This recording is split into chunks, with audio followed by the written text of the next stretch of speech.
तो hello guys, welcome back to my YouTube channel. मेरा नाम है अनीश और आप देख रहे हैं हैशटैग वीडियो। तो गाइज आपका मेरे यूट्यूब चैनल पर बहुत बहुत स्वागत है। कई लोगों के डिफरेंट डिफरेंट सवाल आते हैं और मैक्सिमम लोग ये सवाल ज़रूर जानना चाहते हैं कि अगर हम जॉब नहीं कर रहे हैं तो क्या हम डिजिटल मार्केटिंग में अपना करियर बना सकते हैं, या फिर आपका अपना बिजनेस है तो क्या आपको डिजिटल मार्केटिंग सीखना चाहिए और अपने बिजनेस को ग्रो करना चाहिए, या आपको फ्रीलांसिंग करना करना ज़्यादा अच्छा रहेगा।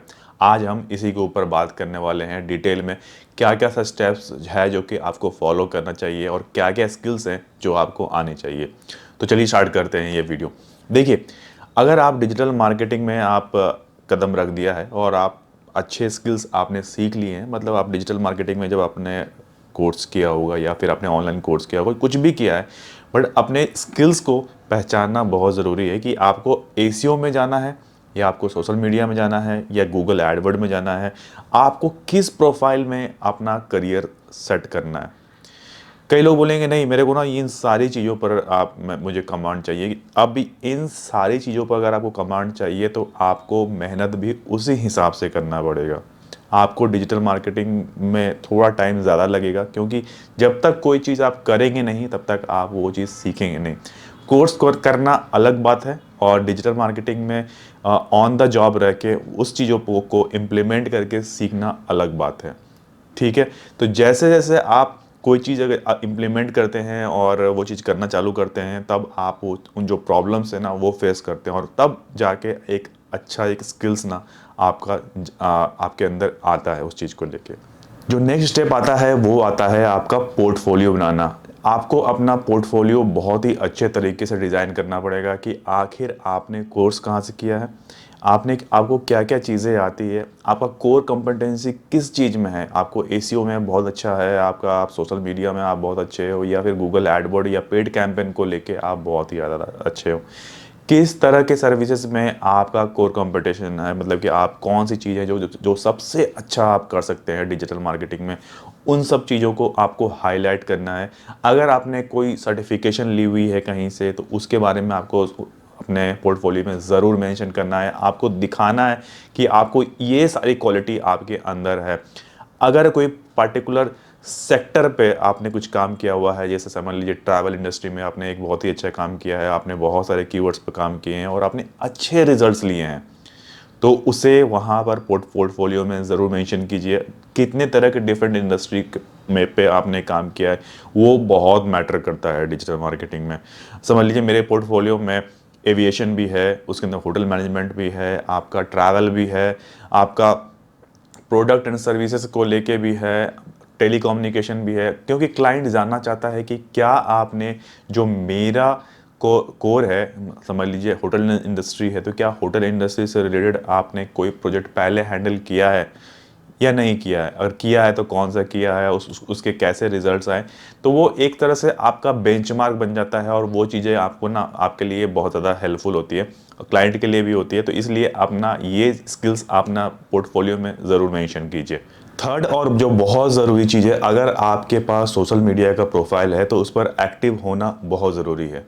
मतलब आप एवरीडे एक पोस्ट अपने बारे में या फिर अपने काम के बारे में या फिर डिजिटल मार्केटिंग के इंडस्ट्री के बारे में, वेबसाइट डेवलपमेंट के बारे में, इन सब चीज़ों से रिलेटेड चीज़ें आप पोस्ट कीजिए। पोस्ट की क्वालिटी आपकी बहुत ही अच्छी होनी चाहिए, मतलब लोग देखते ही इंप्रेस हो जाए कि ये बंदा बहुत ही ज़्यादा प्रोफेशनल है। क्योंकि कभी भी आपसे आपका जब पोर्टफोलियो मांगा जाता है तो उसमें आपके सोशल मीडिया के लिंक्स भी ज़रूर मांगे जाते हैं कि आप किस किस जगह पर एक्टिव हैं। अगर फेसबुक है, ट्विटर है, लिंक्डइन है या फिर इंस्टाग्राम है, आप जो भी आपके प्रोफाइल है ना, सारे प्रोफाइल बनाइए और सब पर एक्टिव ज़रूर रहिए। कोशिश कीजिए एवरीडे एक पोस्ट तो ज़रूर चला जाए आप पे, और उस पर ग्रोथ ना दिखनी चाहिए, क्योंकि ये आपका ना एक तरह का बेंचमार्क है जो कि आप क्लाइंट से शेयर कर सकते हैं, क्लाइंट को दिखा सकते हैं कि इस तरह के पोस्ट मैं करता हूँ और आपके लिए भी मैं ये सारी चीज़ें जो ये सर्विसेज है वो मैं आपको दे सकता हूँ। नेक्स्ट जो बहुत ज़रूरी चीज़ है, अगर आपके पास वेबसाइट है जिस पर आपने ऑलरेडी काम किया हुआ है और वो चाहते हैं क्लाइंट के साथ शेयर करना, तो बहुत बढ़िया बात है। बाई चांस मैं मान के चल रहा हूँ कि वो नहीं है, तो आप अपनी वेबसाइट ज़रूर बना लीजिए जिस पर अपने काम कीजिए, रिजल्ट्स लाइए, कीवर्ड्स पर रैंक कराइए और वो आप क्लाइंट से शेयर कर सकते हैं। अगर ये हो गया तो बात बहुत ही अच्छी बन जाएगी, तो ये भी आप कर सकते हैं। अब जो हमारा नेक्स्ट स्टेप आता है वो आता है हमारा कि क्लाइंट कहाँ से मिलेगा हमें। जो सबसे पहले जो मैं अक्सर बोलता हूँ कि आपने आसपास जितने भी लोग हैं उनको पहले खंगालना ज़रूर चालू कीजिए। उनको ज़रूर बताइए कि आप क्या कर रहे हैं। आप डिजिटल मार्केटिंग में हैं तो डिजिटल मार्केटिंग में आप क्या क्या चीज़ें करते हैं, या फिर वेबसाइट डेवलपमेंट में है तो वेबसाइट डेवलपमेंट भी आप करते हैं। तो इन सर्विसेज के बारे में अपने समझ लीजिए व्हाट्सएप पर, या फिर व्हाट्सएप के अपने स्टेटस पे, या फिर इंस्टाग्राम फेसबुक तो आप कर ही रहे हो, बाकी जितने भी आपके नेटवर्क्स हैं ना उन सबको ज़रूर बताइए इन सब चीज़ों के बारे में, जिससे कि कभी भी उनके दिमाग में ऐसा कुछ आए कि नहीं मेरे को डिजिटल मार्केटिंग कराना है तो वो कहीं और ना जाए और वो सीधा सीधा आपके पास आए। फर्स्ट स्टेप ये है। देखिए फ्रीलांसिंग को से रिलेटेड बहुत सारी वेबसाइट्स है। आप गूगल करेंगे freelancing.com ऐसा करके बहुत सारी वेबसाइट्स है, पूरी लिस्ट आ जाती है।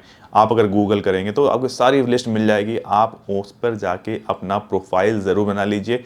और नेक्स्ट आता है कि क्या रेट चार्ज करें। जो भी आपको लगता है कि नहीं इस काम के लिए इतना टाइम लगेगा, उस हिसाब से आप रेट चार्ज ज़रूर कीजिएगा। समझ लीजिए कि आप 5 डे अ वीक आप पोस्ट करेंगे किसी क्लाइंट के लिए, यानी सोशल मीडिया पर, तो उसके हिसाब से आप चार्ज कर सकते हैं। प्राइसिंग आप ओवरऑल देख लीजिए फ्रीलांसिंग में बाकी लोग क्या चार्ज कर रहे हैं, और जो न्यू हैं वो क्या चार्ज कर रहे हैं। अगर ये सारा आप देख लेते हैं उसके हिसाब से आप अपना रेट जो है वो फिक्स कर सकते हैं। एसीओ में सेट ऑफ कीवर्ड्स पर आप देख लीजिए कि कौन कौन से कीवर्ड्स पर आप कीवर्ड पे आप रैंक ला सकते हैं क्लाइंट के। वो कीवर्ड्स आप उनको सजेस्ट कीजिए, और मान के चलिए कि 5 से 10 कीवर्ड्स जो होंगे वो आप क्लाइंट से शेयर कर दीजिए कि हाँ इन कीवर्ड्स पर काम करेंगे और इसके लिए मैं 5,000 पर मंथ या फिर 10,000 15,000 पर मंथ के हिसाब से हम चार्ज करेंगे। ये जरूर देख लीजिए कि कंपटीशन कितना है, कंटेंट कहाँ से आ रहा है। इन सब चीज़ों के बारे में रिव्यू करने के बाद ही आप कोई भी कोट कीजिए क्लाइंट को। वेबसाइट ज़रूर देख लीजिए क्या कोई उस पर थ्रेड तो नहीं है, या फिर उसका गूगल ने ब्लैक लिस्ट तो नहीं किया हुआ है, क्या फिर कोई किसी भी तरह का जो प्रॉब्लम है ना, अगर वेबसाइट फिर रिलेटेड है कंटेंट डुप्लीकेसी या कुछ भी प्रॉब्लम है और फिर आप उसके ऊपर काम करना चाहते हैं तो फिर चाहेंगे तो फिर रिजल्ट नहीं आएगा। तो इस बात का ध्यान रखिए। वो करने के बाद ही अपना रेट क्लाइंट से शेयर कीजिए। एक बात का अक्सर बहुत ज़्यादा ध्यान रखिएगा कि अगर आप फ्रीलांसिंग कर रहे हैं या फिर आप अपने लिए भी काम कर रहे हैं तो कोशिश कीजिए कि क्वालिटी वर्क कीजिए। क्वालिटी ही मैटर करता है। और ऐसा मत कीजिए कि आप बस आपने पैसे ले लिया उसके बाद आप लेके बिल्कुल शांत बैठ गए और बिल्कुल भी कोई काम नहीं किया क्लाइंट का, और मंथ एंड में आपने बोल दिया कि हाँ रिजल्ट नहीं आ रहा है, आपके वेबसाइट में प्रॉब्लम है। प्लीज़ ये काम करना मत कीजिएगा, क्योंकि कई जगह पर आपको रिव्यू आपको दिया जाएगा। आपको गूगल के पेजेस पे भी आपको रिव्यू दिया जाएगा, आपके फ्रीलांसिंग की जो वेबसाइट्स होती है उस पर भी आपको रिव्यू दिया जाएगा। अगर ये रिव्यू का रेटिंग समझ लीजिए कि 3 पॉइंट या 2 पॉइंट से नीचे आ जाता है तो भाई आपको काम मिलना बंद हो जाएगा। तो क्वालिटी सर्विस में आप बिल्कुल बिलीव कीजिए और क्वालिटी सर्विस ही क्लाइंट को दीजिए। नहीं कर पाते हैं किसी और से कराइए, लेकिन सर्विस में कोई डिले नहीं होना चाहिए।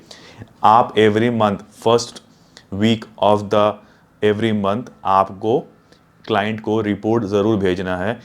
जैसे भी आपकी बातचीत हो जाए क्लाइंट से कि भाई आपको रिपोर्ट कैसे चाहिए, तो अगर वो बोलता है मेरे को हर 15 डेज़ में चाहिए तो 15 डेज़ में दीजिए, या फिर आपको वीकली चाहिए या फिर आपको मंथली चाहिए, आपको कैसा चाहिए, कोशिश कीजिए मंथली देने का।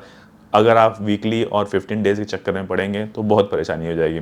कोशिश कीजिए फुल मंथ का रिपोर्ट एक बार में जाए क्लाइंट के पास। लास्ट और जो बहुत ज़रूरी है, अपने आप को अपडेट रखना बहुत ज़रूरी है, और अपने अंदर जो इम्प्रूवमेंट है वो होना बहुत ज़रूरी है। वो मैं इसलिए बोल रहा हूँ कि अगर कोई अपडेट आया और आपको नहीं पता है उसके बारे में, तो फिर आपके लिए एक बहुत ही मतलब समझ लीजिए क्लाइंट आके अगर मुझे बता रहा है कि ये अपडेट आया था, क्या आपने वो चेंजेस मेरे वेबसाइट के ऊपर किया है या नहीं किया।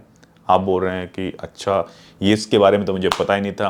तो भाई आपको इस चीज़ का बहुत ध्यान रखना है। कोशिश ये कीजिए कि जो भी अपडेट्स आपके आ रहे हैं वो लगातार आप उसको चेक कीजिए और क्लाइंट को भी अपडेट इसके बारे में ज़रूर कीजिए। तो ये था पूरा। अगर आप अपना भी बिजनेस करना चाहते हैं या फिर आप फ्रीलांसिंग करना चाहते हैं तो इन प्रोसेस को ज़रूर फॉलो कीजिए। डिटेल में मैंने बताने की कोशिश की है। अगर आपको वीडियो पसंद आ गया है, लाइक करना बनता है, लाइक कीजिए, फ्रेंड का शेयर कर दीजिएगा। बाकी आज के लिए इतना रखेंगे, फिर मिलेंगे बहुत ही जल्दी नेक्स्ट वीडियो में। तब तक के लिए टेक केयर, नमस्कार।